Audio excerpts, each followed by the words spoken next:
We are at BBC One, Radio BBC One. Well, ladies and gentlemen, it's a great honor and privilege to be here tonight at the live BBC Radio 1.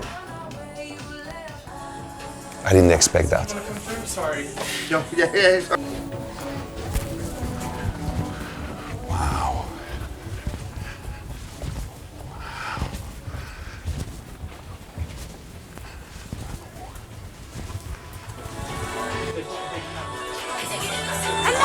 Thanks so much for coming in. Thank you. Thank you so much. Oh, what a time to be alive. In this room, every week we hear from people that are making their creative mark on the London scene, whether they're a spoken word artist, they're filmmakers, they're directors, and all of the fun in between. And I've come across a really, really special creative who has both of these things that I was talking about before, Flo. He has grit, drive, and talent.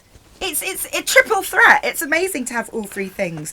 This week, Jantik, a filmmaker, a musician, has released a vinyl bringing his music from Kazakhstan to London. And it's not the first time. This isn't his first rodeo.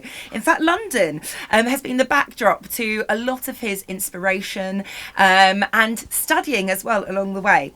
Manchester has also played a massive part in some of his musical influences.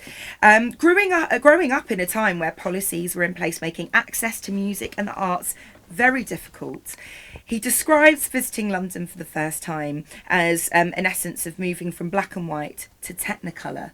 There is so much to get into. Jantik, thank you so much for joining me in the studio. Well, thank you very much, Alice. I would like to greet our audience. Hello, UK. Say hello, London! Hello, London! I love you! You know, first of all, I would like to point my first teacher of English who came in 1993 to Kazakhstan after the collapse of the Soviet Union. His name, Martin Taylor. This guy, he gave me a book of contemporary poetry from which I took the lyrics for my songs. And I would like to point a great Joe Renshaw, who was a teacher of English at the Westminster University. I would like to say hello to Ben Beebe and other guys who studied in Westminster University in 1991, 1994. To all who remember me. Any of those, and could you? I know you're known as Jantik through your music, your filmmaking, but back then. Let's get the name that they called you. Was it still Jantik? No. My full name is Zhantemir Baimukhamedov. Zhantemir Baimukhamedov, which in translation from the Kazakh language means iron soul. Amazing. Yeah. So, but my first teacher, she called me Jantik, just Jantik, because I was a kid and my teacher was my neighbor, so she loved me. Well, you would love that the musical of Trainspotting is coming to the West End. Of course. I think later on this year. It's just been announced. So I feel like that would be, almost like a second wave of that passion for next time you're here. Surely. Exactly. You know what? Today I've been to Tube and I saw the advertising of the Trainspotting musical. You did oh my see God! I saw. It's not Ian McGregor. No. It's not him. Somebody else. But still, I would love to watch that because it's my favorite movie. So all of those cult classics sort of were in your life. You've then had a taste of London life. Yeah. You come back from studying. When do you next step foot on a tube in London following that first visit? Well, at first time when I came to Abbey Road in 1993, I made a picture of that. And I was thinking to myself, well, one day I will come here and I will record the album here.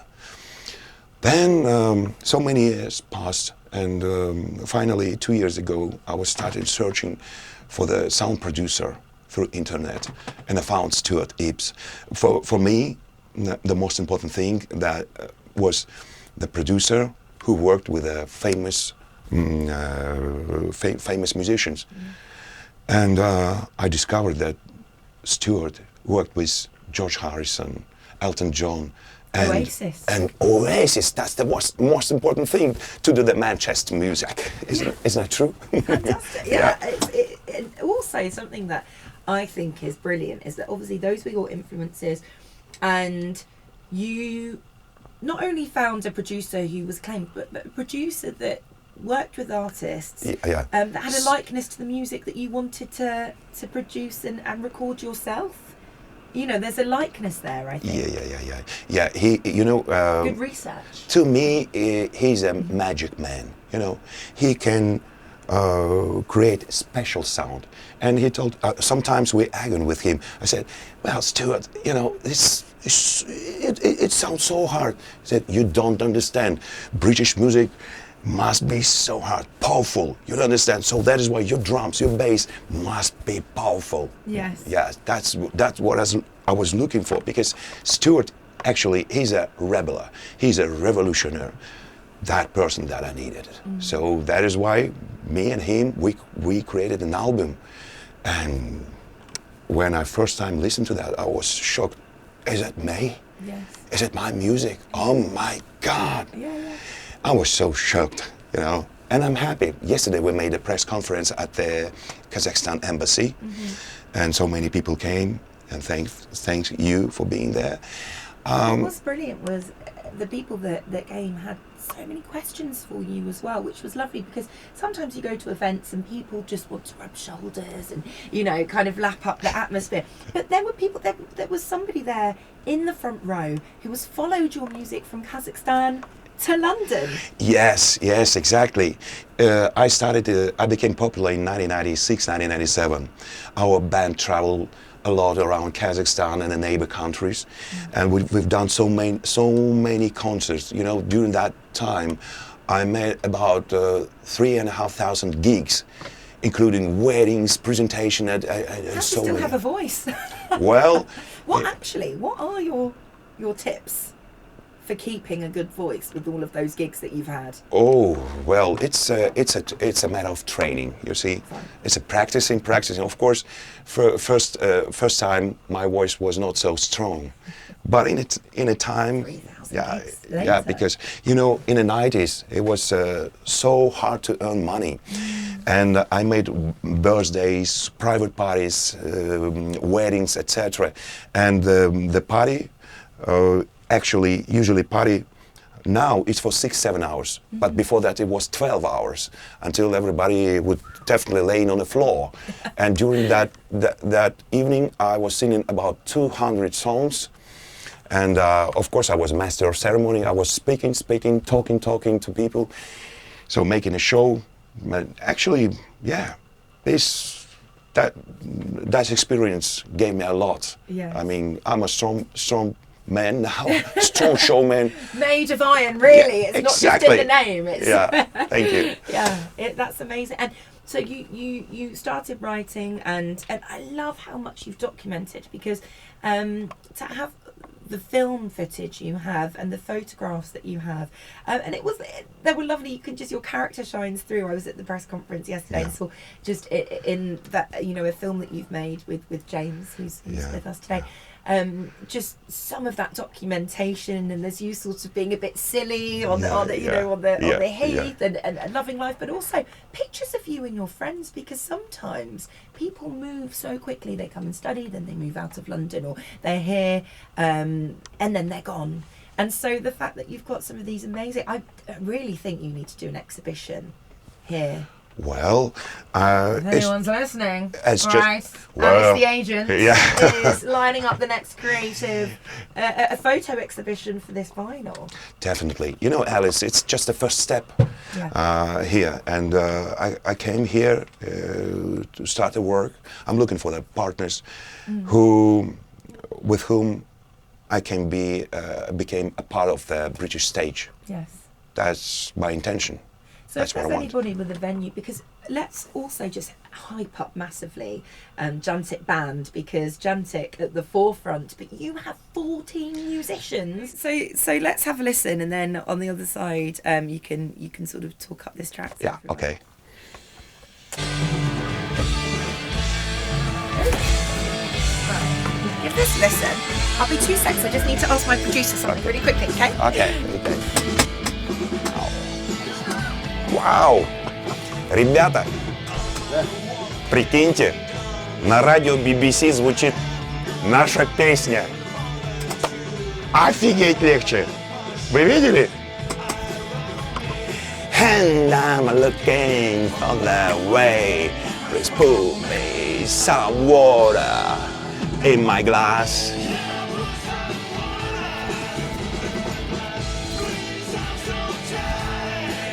In my glass. Прикиньте, ребята, вся Англия сейчас слушает эту песню.